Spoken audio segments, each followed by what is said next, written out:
नमस्कार भक्तों, क्या आप जानते हैं कि हिंदू धर्म के अनुसार वर्ष में एक ऐसा भी दिन आता है जब गंगा जी में सिर्फ एक डुबकी लगाने से आपके जीवन के 10 सबसे बड़े पाप मिट सकते हैं। जी हाँ, हम बात कर रहे हैं गंगा दशहरे की। गंगा दशहरा वो दिव्य दिन जब स्वर्ग से माँ गंगा धरती पर अवतरित हुई थी। आज इस वीडियो के माध्यम से जानिए इस पावन पर्व की प्रत्येक वो बात जो आपके जीवन को बदल सकती है। इस वीडियो को अंत तक जरूर देखिए, क्योंकि आज हम आपको बताएंगे गंगा दशहरे के दिन किए जाने वाले दानों के ऐसे रहस्य जो आपके घर में सुख शांति की वर्षा कर सकते हैं।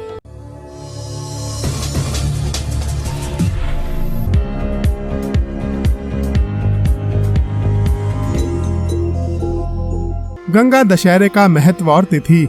गंगा दशहरा हिंदू धर्म में एक अत्यंत शुभ और आध्यात्मिक पर्व है जो गंगा नदी की पवित्रता और दिव्यता को समर्पित है। यह पर्व ज्येष्ठ माह के शुक्ल पक्ष की दशमी तिथि को मनाया जाता है। वर्ष 2025 में गंगा दशहरा 5 जून को मनाया जाएगा। गंगा, जिसे हिंदू धर्म में जीवनदायिनी और पापों का नाश करने वाली मां माना गया है, इस दिन मां गंगा विशेष रूप से पूजनीय होती हैं। ऐसी मान्यता है कि इस दिन गंगा जी में स्नान करने मात्र से सभी पाप, दोष, रोग और विपत्तियां समाप्त हो जाती हैं। खास बात यह है कि गंगा दशहरे पर गंगा जी में स्नान करने से व्यक्ति को 10 महापापों से मुक्ति मिलती है। गंगा दशहरा 2025 की तिथि और शुभ मुहूर्त। इस वर्ष दशमी तिथि का आरंभ 4 जून को रात्रि 11:54 से शुरू होकर 6 जून की रात्रि 2:15 पर समाप्त होगा। इस वर्ष गंगा दशहरा पर्व की तिथि 5 जून रहेगी। गंगा दशहरा के शुभ योग और संयोग। सिद्धि योग प्रातः 9:14 तक रहेगा। रवि योग और हस्त नक्षत्र का शुभ संयोग। तैतलीकरण दोपहर 1:02 तक रहेगा। गरकरण देर रात 2:15 तक रहेगा। इन मुहूर्तों में स्नान और दान का विशेष महत्व होता है। गंगा दशहरा की पौराणिक कथा और धार्मिक महत्व। गंगा दशहरा की जड़ें सीधे हिंदू धर्म की महान कथाओं में छिपी हैं।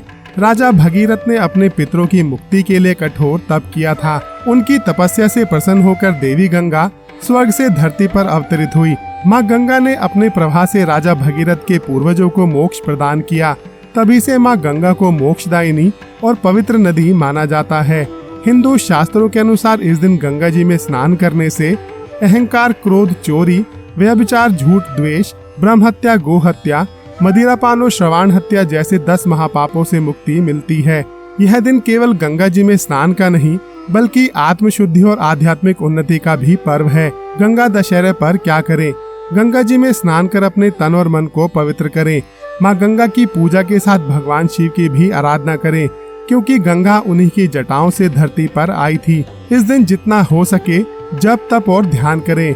यह आत्मिक बल को बढ़ावा देता है। दान पुण्य करें, जिससे आपके जीवन में पुण्य और सौभाग्य का आगमन हो। गंगा दशहरे पर क्या क्या दान करें? गंगा दशहरे के दिन दान का विशेष महत्व है। कुछ प्रमुख दानों में शामिल हैं नए वस्त्रों का दान, जिससे घर में सुख और ऐश्वर्य बना रहता है। अनाज का दान। जरूरतमंदों को अन्न देने से घर में बरकत आती है। जल संबंधी वस्तुएं जैसे घड़ा, लोटा आदि का दान। इन वस्तुओं के दान से जीवन में शीतलता और समृद्धि आती है। फल और मिठाई का दान। इन वस्तुओं के दान से जीवन में मिठास और आनंद आता है। गुड़ और चांदी का दान। इन वस्तुओं के दान को धन की प्राप्ति और रिश्तों में मधुरता के लिए श्रेष्ठ माना जाता है। गंगा दशहरे पर पितरों के लिए दान का महत्व। गंगा दशहरे पर पितरों के नाम पर दान करने से उनका आशीर्वाद प्राप्त होता है। अन्न, वस्त्र या अन्य वस्तुएं जो आप पितरों के निमित्त इस दिन दान देते हैं, वे आपके कुल और परिवार को शांति और सुरक्षा प्रदान करती हैं। यह दिन केवल स्नान या पूजा का ही नहीं है, बल्कि आत्मा को शुद्ध करने और जीवन को सकारात्मक ऊर्जा से भरने का भी है। यदि आपको ये जानकारी उपयोगी लगी हो तो इस वीडियो को लाइक करें, शेयर करें और चैनल को सब्सक्राइब जरूर करें। और नीचे कमेंट में जरूर बताएं कि क्या आपने भी कभी गंगा दशहरे पर गंगा स्नान किया है। हम फिर मिलेंगे एक और रोचक और आध्यात्मिक वीडियो के साथ। जय माँ गंगे, हर हर गंगे।